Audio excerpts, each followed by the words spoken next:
I'm the Green Fairy.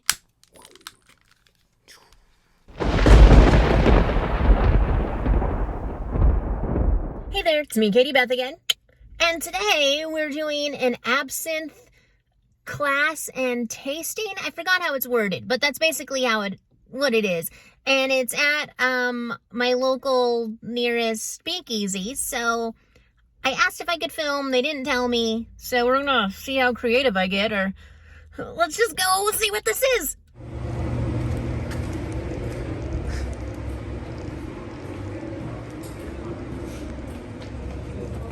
Is it not open yet? Yeah, Sunday school, 3 o'clock. It's a hard 3 o'clock? That's what it sounds like. Okay. Yeah, but can we go to the bar? Yeah.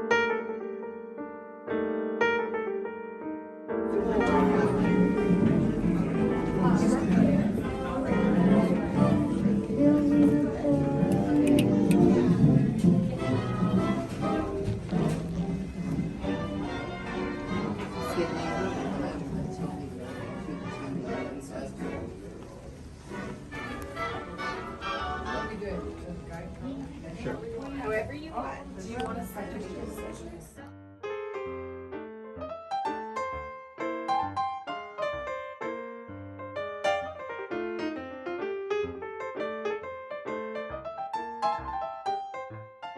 So I just got back from the Cellar and had an absolutely fantastic time. I didn't continue to just straight film because everyone kind of seemed to be on a special date night and I didn't want to ruin their moment for them. But I took lots of notes in my weird dyslexic handwriting. But I learned lots and lots of facts there from a handsome bartender. I believe his name was Jason, or I just called him Jason and he responded. But he was tall and handsome and kind of looked like a Disney prince that had the little Superman curly Q to do the Superman flip. Anyways, I'm not just crediting him because he was handsome, but he seemed to really know his stuff. So let me share with you my experience there while I pour myself a drink and start making some of these drinks. While I was at the store, the only one they have that had the fancy spoon with it was this brand. And apparently I learned tonight that's what this guy was supposed to be high on when he cut his ear off. I also forgot to buy the ingredients that go with some of these fancy cocktails, so we're gonna use what I have in the house already. So at the Cellar event, we had 6 drinks, about 2 from each type of alcohol that he had, or each brand. They were all absinthe. Of which, when he handed me the first cocktail, I asked, what is it? And I meant what brand or what is in the drink, and he just said absinthe. Never mind. So here's a picture of the first drink that they served us. I wrote down that it was called the Straight at Least, but that really doesn't make a lot of sense. But it was basically just a straight drink with the absinthe, water, and sugar. The brand was Le Fay, and it was 136 proof, which means it was 68% ABA, which is a pretty good strength, and I actually tried to buy it at Total Wine, and they just didn't carry it, which was upsetting. The second drink they brought us was called the Corpse Reviver No. 2. We all know I love those 2s. It was actually my favorite drink that we had. I actually remember trying it once at the Queen Mary at a mixology dinner they had, and I wasn't that into it, but I was really into it tonight. But I was also really hungry, and it was before the cheese board came out. So that may have had something to do with it. But the Corpse Reviver is supposed to be a cure for the hangover, like the hair of the dog when you first wake up after a hangover, and it's supposed to get that little alcohol into you so you don't get sick. But according to a quote that the handsome bartender told us, if you have 4 of them, the Corpse Revivers, you'll probably turn back into a corpse. So the ingredients that he gave us for this one were 3/4 ounce London Dry Gin, 3/4 lemon juice without any pulp, so all the juices, no pulp, 3/4 white vermouth LeBlanc, and 3/4 triple sec, which is a 40% alcohol. I don't know if we have any of that in the house. 1/4 ounce simple syrup, and 1/4 ounce Le Fay absinthe. And it was delish. So what the teacher of this Sunday school was telling us, I forgot to tell you, the theme of the absinthe dinner lecture, not really a dinner, the alcohol lecture was called Sunday school. And I guess the Cellar does Sunday schools occasionally where they teach you about different alcohols or different cocktails you can make. This is the first one I've been able to go to, but apparently it might be an ongoing thing. So what I did learn tonight, that the ingredient that supposedly outlawed absinthe for forever, according to my notes, from 1905 to about 2007, I believe, in the US, it was banned. And it was because of an ingredient that's basically a poison that, if you make the alcohol wrong, was in there, and it was similar to THC, so like weed. And it was supposed to make you hallucinate. But it was also a straight up just poison, and you could possibly just die anyways. Which brings us to why he said that people used to light the alcohol on fire, which was before 1940. I guess if you lit it on fire, it burned up some of the bad parts in the alcohol that would have made you go blind or killed you. But after 1940, he said that was taken out, so it was safe without lighting it on fire. But I still just really like lighting things on fire. So I did ask him about the sugar cube thing, because when I started drinking absinthe at parties, they would always light the sugar cube on fire, and it would melt the sugar cube into your drink. And he said, yeah, that's cool for presentation, but it caramelizes the sugar and adds another flavor to your drink that you don't necessarily want. But if you've been to my birthday parties before, you know I really like lighting things on fire. So on to the third drink. He did bring out a different type of alcohol, and it's the only alcohol that he served us that was American made, and it's St. George absinthe, and this is what it looks like. I took a picture of it at Bevmo. That's right, monkey. Clear my head. I didn't get it because it's more the whiskey colored, and I wanted the lighter color one so that I could see the more cloudy green effects. I don't think the whiskey colored one really did that. But the St. George absinthe is 120 proof, so it's 60% ABA. And this company, St. George, that makes this absinthe, they actually started producing it 11 years before it was legal to sell in the US. So they started producing it 11 years before we could even buy it.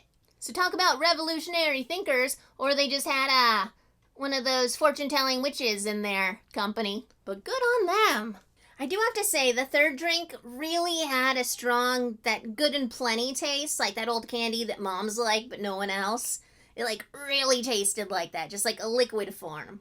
So it was a little hard to drink just because of that like real strong sweet taste. Now the fourth drink he brought out was called the Monkey Gland, and he said it started in a New York bar in Paris. It had real orangey flavor, and it was pretty good.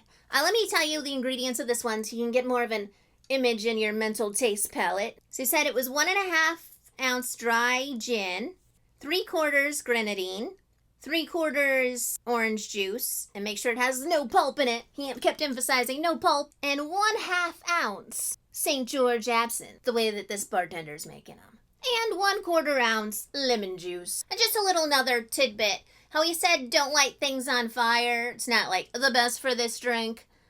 The way that they serve it at the Cellar is they have one of those fountains. And I've actually been looking into the fountains just because they're super cool. But they sell them on Amazon and on eBay. Yeah, I've checked both. The idea behind it is that it slowly drips ice water onto the ice cubes and melts the ice cube into your drink. And it also creates that cloudy effect with once the sugar and water hit the drink. So that's the way it properly should be prepared. And not just lit on fire like I like to do. Hey, hold on, a buddy's here. We're gonna make some drinks.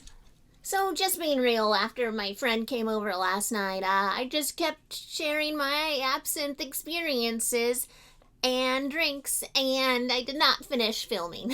So here I am now to tell you about the last 2 drinks that our bartender made us at the Cellar Sunday School for absinthe. So the 5th drink that we tried, the absinthe drink, was just Kubler absinthe. So again, with the water and sugar and just the absinthe. And the Kubler, he said, is a Swiss made, which is kind of the birthplace of where absinthe came from anyway, so that's kind of cool. It's 106 proof and 53% ABA. And I also learned in the Sunday school that all absinthe has to be about at 50% or more ABA, otherwise it just kind of dilutes itself into being non-existent. Because once it's opened, it starts to oxidize and not quite stable the same way and goes a little stale. So I felt like it still tasted like good and plenty. It was probably the most blah one that we had. The instructor did say that it should taste less like Good and Plenty than the last alcohol we had, but still what it tasted like to me. And then the sixth drink we had was a Sazerac cocktail. And apparently this is a really popular drink. My friend that I made that was sitting next to me, Shannon, she said that her dad makes it and loves it. And it's kind of a Catholic tradition, and it's really big in New Orleans. Shannon also told me that it's kind of cool because it can be made in huge batches for parties, and yeah, that is pretty cool. So this is the one that they served us, and to me it pretty much just tasted like an old-fashioned, very heavy on the whiskey. And the recipe that the bartender gave us that it was made of was 1 ounce brandy, 1 ounce rye whiskey, which is Whistle Pig for the Cellar, a little bit of sugar, and then they rinsed the glass with absinthe. And I guess a lot of absinthe, I can't say the word, absinthe recipes just call for you to rinse the glass with it. But who honestly is just gonna rinse the glass with alcohol to drink alcohol? So I'd say the coolest thing that I learned during this class was the different ways that it's prepared and what they're called. I can't pronounce any words, but I guess the fountain way of preparing it was called the louche, because it's just the water dripping on it. And the burning it with fire way of preparing it was the Bohemian way. And before this class, I had kind of completely forgotten about the Moulin Rouge movie and the Green Fairy and all of that. I am the Green Fairy.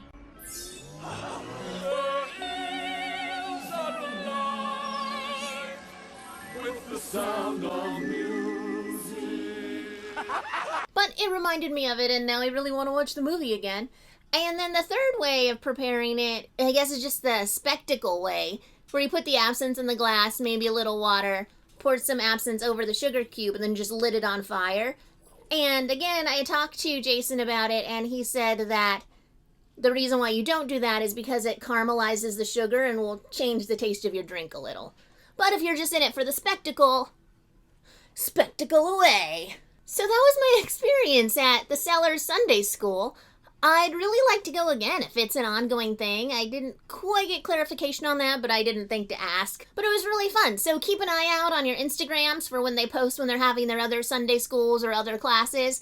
It was a great time. Thank you to the Cellar for holding cool classes, and thank you to Shannon and her other friend that I forgot her name already. But the really nice girls that let me sit with them since I had that weird spot by myself with my head just blocking everybody. So, super nice girls, thank you. Well, thanks for watching, everyone. Thanks for joining me. If you're already subscribed, thank you so much. And if not, please feel free to hit that like and subscribe button down at the bottom. We do a lot of adventuring reviews and crafts on this channel, if you're into that kind of thing. And really, who's not? Just kidding, there's probably people who aren't. But thank you for watching, everyone, and have a great rest of your day. Bye.